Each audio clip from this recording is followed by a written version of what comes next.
Hello students, exercise 3.6 first question किया था, आगे कंटिन्यू करते हैं। सेकंड क्वेश्चन 3 पार्ट्स हैं, इंपॉर्टेंट क्वेश्चन है ये for the exam point of view.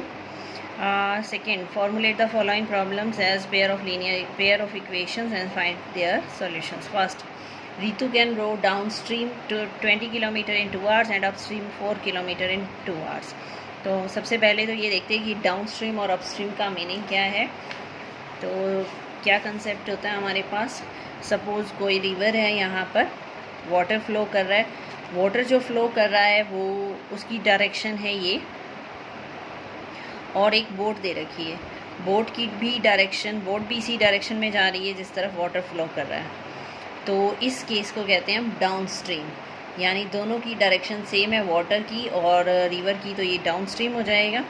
और अपस्ट्रीम में क्या है हमारे पास, जो वाटर है, वाटर तो फ्लो कर रहा है इस डायरेक्शन में, पर जो ये बोट है वो जा रही है अपोजिट डायरेक्शन में। Boat is going in opposite direction, then we can say that it is a upstream direction. अब इनकी स्पीड कैसे लेते हैं हम। सपोज़ हमने बोट की स्पीड मान ली x किलोमीटर पर आवर और वाटर की मान ली रोइंग, स्पीड ऑफ रोइंग का मतलब वो जिस स्पीड से जा रहा है y किलोमीटर पर आवर। तो डाउन स्ट्रीम में क्या है, दोनों एक ही डायरेक्शन में जा रहे हैं, इसका मतलब स्पीड इंक्रीज़ हो जाएगी। स्पीड इंक्रीज़ हो जाएगी तो स्पीड अलोंग डाउन स्ट्रीम क्या हो जाएगी, x + y kilometre per our. Up stream में क्या है हमारे पास, ये दोनों अपोजिट डायरेक्शन में है। वाटर तो इस डायरेक्शन में फ़्लो कर रहा है, बट जो बोट है वो इस डायरेक्शन में जा रही है। इसका मतलब जो फोर्स है वो ज़्यादा लगेगी, तो अप स्ट्रीम में जो स्पीड है वो हमारी कम हो जाएगी। तो बोट जा रही थी x किलोमीटर पर आवर की स्पीड से, और वाटर अपोजिट डायरेक्शन में है, तो कितनी स्पीड कम हो जाएगी, जितना वाटर इस डायरेक्शन में जा रहा है यानी अपोजिट में जा रहा है, तो -y kilometre per our.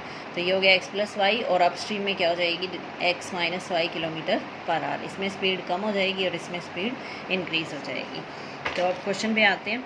Find her speed of rowing in still water and speed of current। Two things we have to find। speed of rowing in still water, still का मतलब standing water है, कोई भी यहाँ पर speed नहीं है। Still water का मतलब खड़ा है पानी, यहाँ पर वाटर फ्लो नहीं कर रहा है। स्पीड ऑफ करंट, करंट का मतलब है वाटर फ्लो कर रहा है, तो आपको स्पीड बतानी है।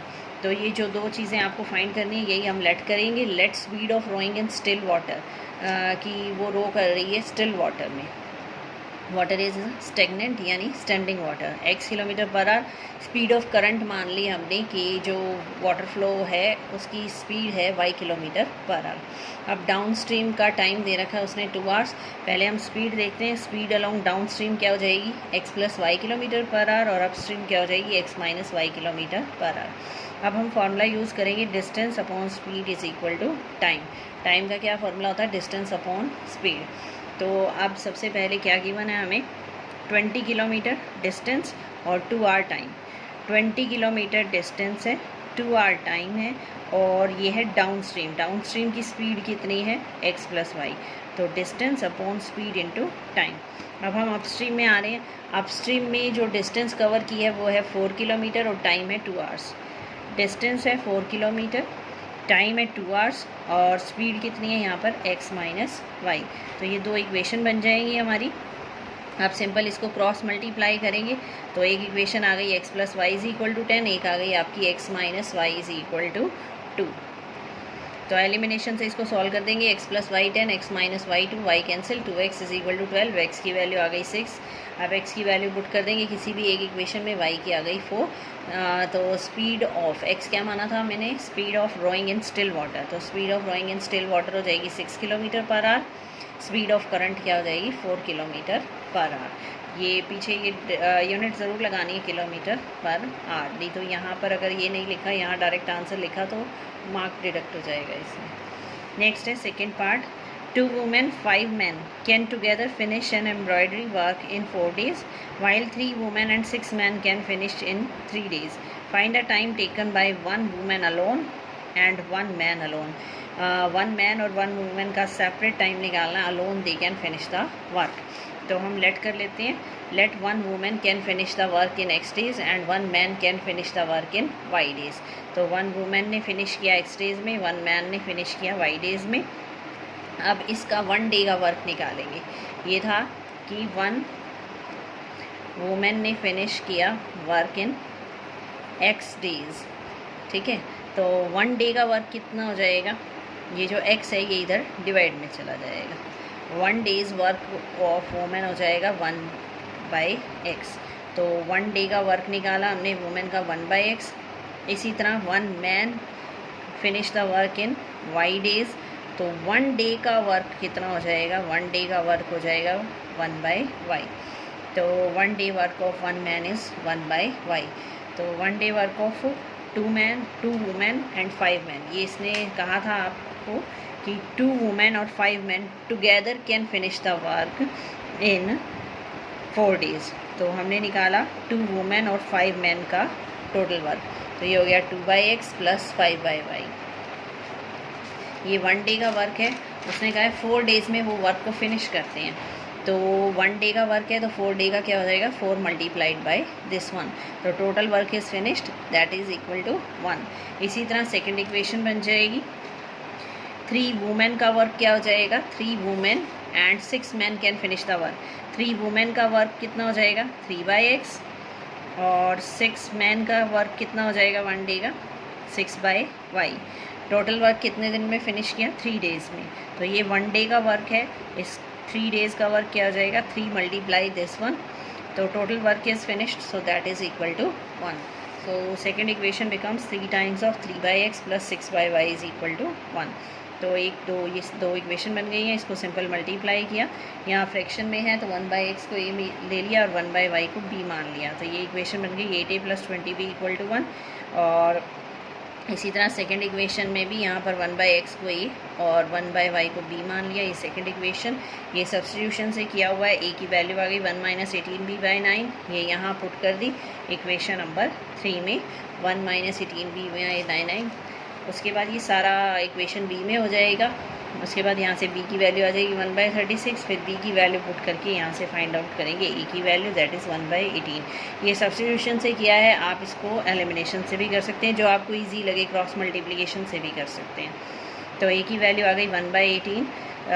a की वैल्यू यहाँ पुट की, a को क्या लेट किया था हमने 1/x, b को क्या लेट किया था हमने 1/y। तो यहाँ से कंपेयर करेंगे तो x की वैल्यू आ जाएगी 18 और y की वैल्यू आ जाएगी 36। That means 1 women can finish the work in 18 days and 1 man can finish the work in 36 days. तो ये था सेकेंड पार्ट। अब करते हैं थर्ड पार्ट। थर्ड में क्या है हमारे पास, Roohi travels 300 kilometre to her home partly by train and partly by bus. Total distance कितनी है, 300 किलोमीटर। उसने कहा कुछ किलोमीटर उसने ट्रेन से और कुछ बस से कवर किए। She takes 4 hours if she travel 60 kilometre by train and remaining by bus. 60 by train, तो 60 किलोमीटर ट्रेन से किए, रिमेनिंग का मतलब कितने रह गए 240 किलोमीटर बाय बस। तो उसने कितना टाइम लिया, 4 आवर्स। तो अब इक्वेशन बनाते हैं। इससे पहले सबसे पहले क्या लेट करेंगे हम, we have to find the speed of bus and train. तो let the speed of bus x kilometre per hour, speed of train is equal to y kilometre per hour. Formula क्या होता है हमारे पास, speed into time is equal to distance, या time निकालेंगे यहाँ से तो क्या आ जाएगा, डिस्टेंस अपॉन स्पीड। तो इसमें फर्स्ट पार्ट में क्या था, टोटल 300 किलोमीटर में से 60 किलोमीटर तो उसने ट्रेन से कवर किए और रिमेनिंग बाय बस यानी 240 किलोमीटर बस से कवर किए। तो टाइम लिया उसने 4 आवर्स। तो टाइम का क्या फॉर्मूला था, टाइम का फॉर्मूला है डिस्टेंस अपॉन स्पीड। तो time 4 hours, distance upon speed निकालते हैं। ये ट्रेन की हमने क्या मानी है, y, और इसकी स्पीड क्या मानी है, x। तो टाइम क्या हो जाएगा, distance upon speed 60 upon y, यहाँ टाइम क्या हो जाएगा 240 अपॉन x। तो टोटल टाइम कितना लगा उसको, 4 आवर्स। ये फर्स्ट इक्वेशन बन जाएगी। सेकंड में क्या कह रहा है, if she travels 100 kilometre by train remaining by bus. 100 by train and remaining by bus का मतलब 100 तो उसने बाय ट्रेन कवर किए और रिमेनिंग कितने रह गए 200। टोटल 300 थी, बाय बस कवर किए। तो बस की स्पीड है x और इसकी स्पीड है y। टाइम कितना लगा, she takes 10 minutes longer. Longer का मतलब जितना टाइम पहले लगा था उससे 10 मिनट ज़्यादा लगे, यानी 4 आवर तो आपका टाइम है ही, उसमें क्या ऐड हो जाएंगे, 10 मिनट्स और ऐड हो जाएंगे। तो इक्वेशन कैसे बनेगी? टाइम की क्या फार्मूला था? Time is distance upon speed, distance 100, speed 5, 100 upon y plus 200 upon x. Time क्या था? 4 आवर प्लस 10 मिनट्स, तो 4 आवर ये 10 मिनट्स को आवर्स में कन्वर्ट कर दिया, 10/60, तो ये हो गया 25/6। यहाँ 1/x को फिर हमने b और 1/y को a माना, ये इक्वेशन बन जाएगी फर्स्ट। 60a + 240b = 4, यहाँ से 4 कॉमन लेके कैंसिल कर दिया। नेक्स्ट इक्वेशन क्या बन जाएगी? 100a + 200b = 25/6, यहाँ से भी 25 कॉमन लेके इसको थोड़ा इजी करने के लिए कैंसिल कर दिया हमने। उसके बाद ये सब्स्टिट्यूशन लगाया, a की वैल्यू निकाली 1 - 48b/24, ये a की वैल्यू किसी सेकेंड इक्वेशन में पुट कर दी हमने। तो यहाँ से सारी इक्वेशन b में हो गई, b की वैल्यू आ गई 180 और b की वैल्यू यहाँ पुट कर देंगे तो ये वैल्यू a की आ जाएगी 1/60। तो a को माना था हमने 1/y, b को माना था हमने 1/x। तो 1/y की वैल्यू 1/60, तो y कितना हो जाएगा? 60, और यहाँ से x कितना हो जाएगा? 80। अब x और y कैलकुलेट किए थे हमने स्पीड ऑफ बस एंड ट्रेन। तो स्पीड ऑफ बस कितनी हो जाएगी? x लेट की थी 80 km/h, speed of train y let की थी हमने, तो ये हो जाएगी speed of train is 60 km/h। ये आपका आ जाएगा आंसर। तो ये थे second question, first second and third part. Important question है, अच्छे से करना, कोई भी डाउट हो तो ज़रूर पूछना। 3.6 कंप्लीट हो गई है हमारी। Thank you.